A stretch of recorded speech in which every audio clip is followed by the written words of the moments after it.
નમસ્કાર, આપ જોઈ રહ્યા છો યુટીસી ન્યૂઝ। વડોદરા મહાનગરપાલિકા સંચાલિત શિક્ષણ સમિતિની શાળાઓનો બાળ મેળાનો આજે શુભારંભ થયો। આ 51માં બાળ મેળાના શુભારંભ પ્રસંગે તમામ જે મહાનુભાવો આવ્યા હતા તેમાંના એક ડોક્ટર વિજય શાહ પણ આજે અતિથિ હતા, જે ભારતીય જનતા પાર્ટીના શહેર પ્રમુખ છે। ડોક્ટર વિજય શાહે આજે બાળકોના સંબોધન કરતા એક સુંદર સૂચન કર્યું છે અને બાળકોને અપીલ પણ કરી છે। ડોક્ટર વિજય શાહે આજે શિક્ષણ સમિતિના બાળ મેળામાં બાળકોને ભારત માતાના પૂજનની વાત કરી છે। આ ભારત માતાનું જે પૂજનની જે શરૂઆત છે તે 12 જાન્યુઆરીથી થઈ છે અને દેશભરમાં થઈ રહી છે। ત્યારે આ બાળકોને પણ અપીલ કરવામાં આવી છે કે આ પણ ભારત માતાની પૂજન કરો। आओ सांभळीए डॉक्टर विजय शाह बाळ मेळाना शुभारंभ प्रसंगे भारत माताना पूजन विषे बाळकोने શું કહી રહ્યા છે।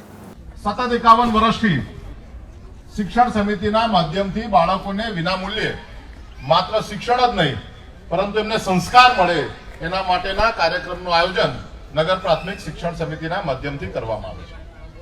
અને બાળકો માટે આજનો દિવસ, ખાસ કરીને બાળ મેળાના 3 દિવસ એ વર્ષના સૌથી મહત્વના દિવસ હોય છે, કારણ કે શિક્ષણ સિવાયની એમની બધી જ સ્કિલ એ બતાવવા માટેનો આ સારામાં સારો સમય છે। બાળકો મજા તો કરે જ છે પરંતુ ઘણું બધું આમાંથી શીખે પણ છે। ત્યારે આજના આ દિવસે 3 દિવસ માટેની આ બાળ મેળાને ખૂબ ખૂબ શુભેચ્છા પાઠવું છું। માનનીય પ્રધાનમંત્રી શ્રી નરેન્દ્રભાઈ મોદીજી અને સમગ્ર ભારતના નાગરિકો જેને માટે સૌથી વધારે ગર્વ અને સન્માન લઈ શકે છે એવા ભારત માતાના પૂજનના કાર્યક્રમનું આયોજન 12મી જાન્યુઆરીથી સમગ્ર દેશમાં કરવામાં આવ્યું છે।